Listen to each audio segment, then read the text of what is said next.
Good morning, everybody. And this is chapter 4 for C.S. Lewis's The Lion, the Witch, and the Wardrobe. This chapter is called Turkish Delight. Now, for those of you who've never had Turkish Delight is kind of a candy made out of a gelatin kind of consistency and usually covered with powdered sugar. We don't see it as much anymore, but back in the days when this book was written, it was a popular candy in Britain. Anyway, here's chapter 4, Turkish Delight. "But what are you?" said the queen again. "Are you some great overgrown dwarf that has cut off its beard?" "No, your majesty," said Edmund. "I had never had a beard. I'm a boy." "A boy," said she. "Do you mean you are a son of Adam?" Edmund stood still, saying nothing. He was too confused by this time to understand what the question meant. "I see that you are an idiot, whatever else you may be," said the queen. "Answer me once and for all, or I shall lose my patience. Are you human?" "Well, yes, your majesty," said Edmund. "And how, pray, did you come into my enter my dominions?" "Please, your majesty, I came in through a wardrobe." "A wardrobe? What do you mean?" I opened a door and just found myself here, your majesty," said Edmund. "Ha!" said the queen, speaking more to herself than to him.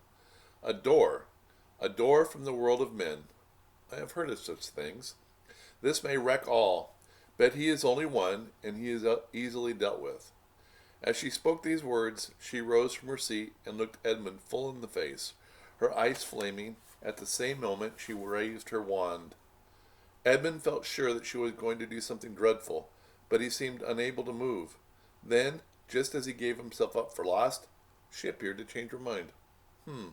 "My poor child," she said in a quite different voice. "How cold you look.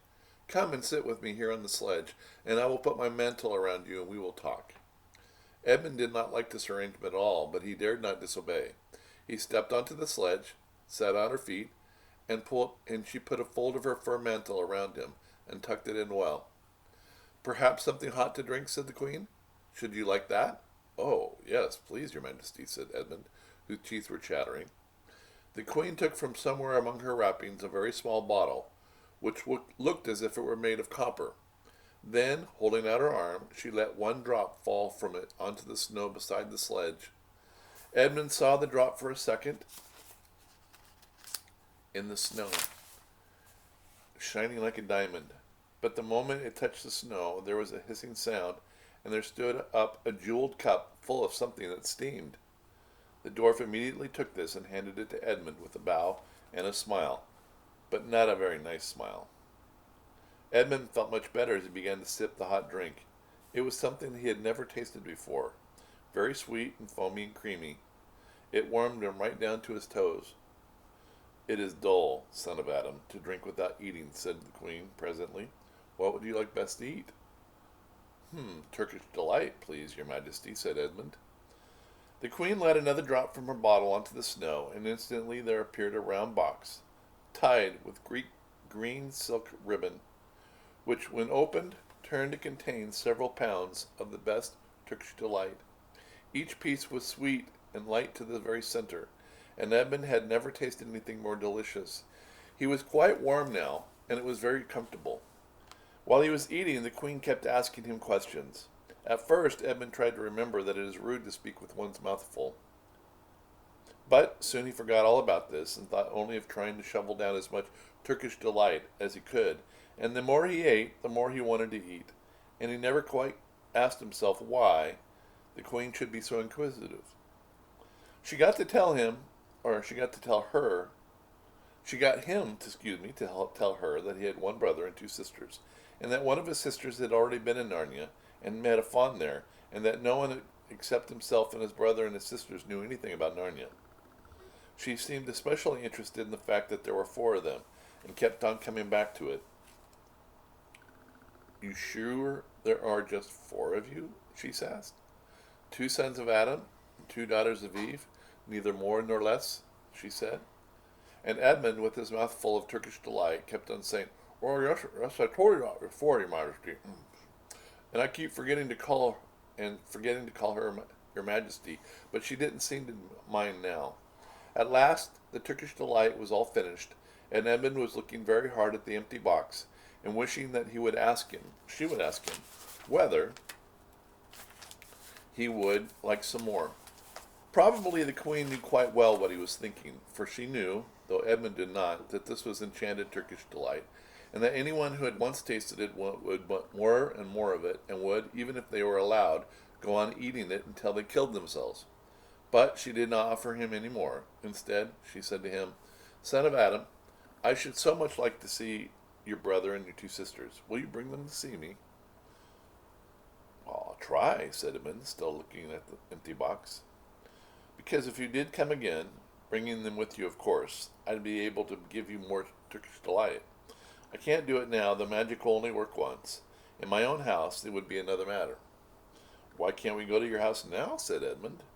When he had first got onto the sledge, he had been afraid that she might drive away with him to some unknown place from which he had not been able to come back, but he had forgotten all about that fear now.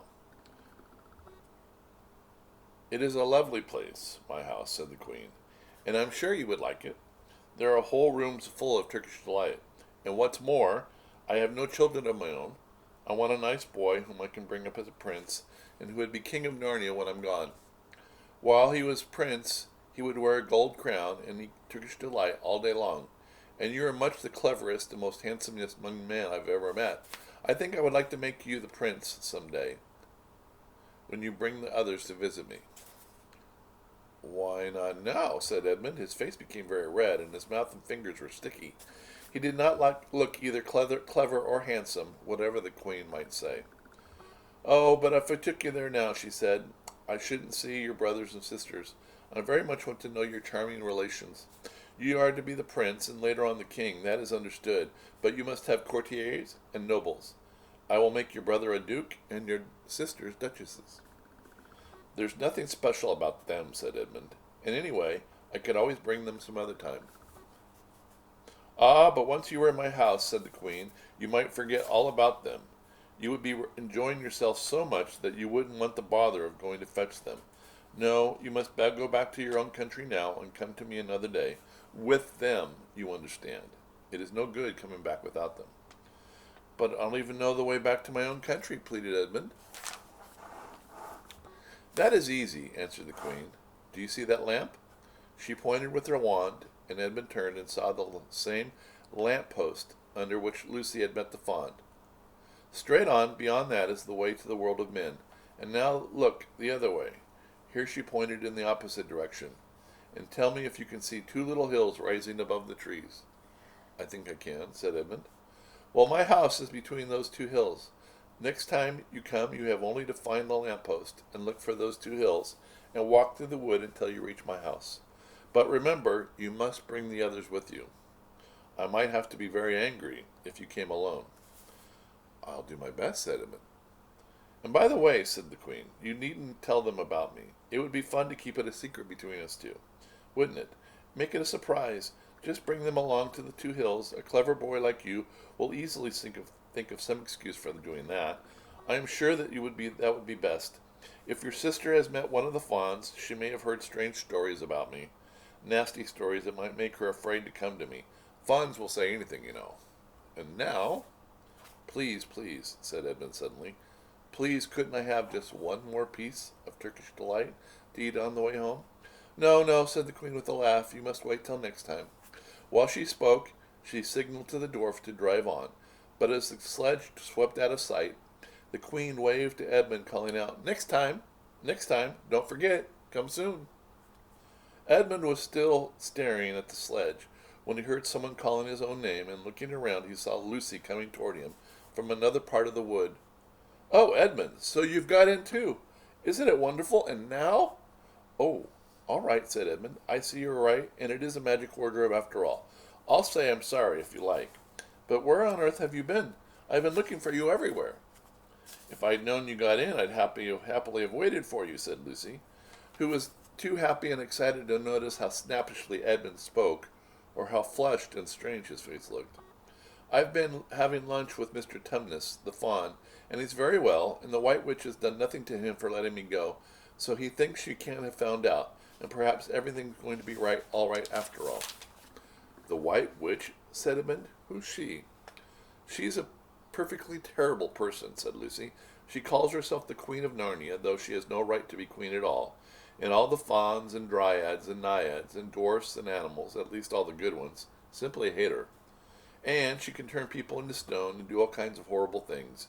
She has made a magic so that there is always winter in Narnia. Always winter, but it never gets to Christmas.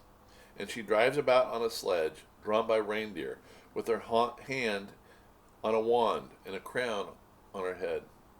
Edmund was already feeling uncomfortable from having eaten too many sweets, and when he had heard that the lady he had made friends with was dangerous, he felt even more uncomfortable. But he still wanted to taste that Turkish delight again, more than he wanted anything else. "Who told you all about that stuff, about the White Witch?" he asked. "Mr. Tumnus, the fawn," said Lucy. "Ha! You can't always believe what fawns say," said Edmund, trying to sound as if he knew far more about them than Lucy.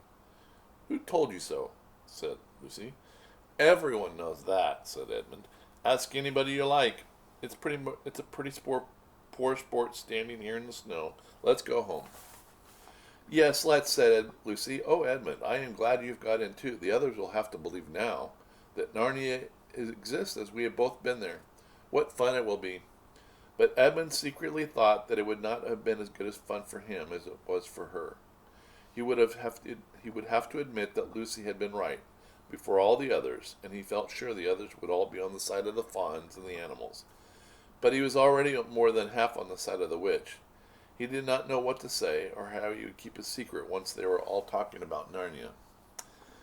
By this time they had walked a good way. Then suddenly they felt coats around them instead of branches, and the next moment they were both standing outside the wardrobe in the empty room.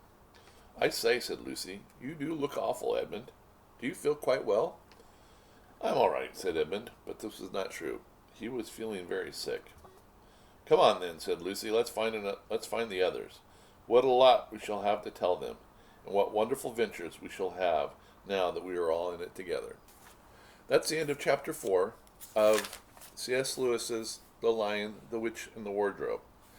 Next time is chapter 5, which is entitled Back on This Side of the Door. I hope you have a good afternoon. That'll be the last one for today, and hopefully we'll see you tomorrow. Bye-bye.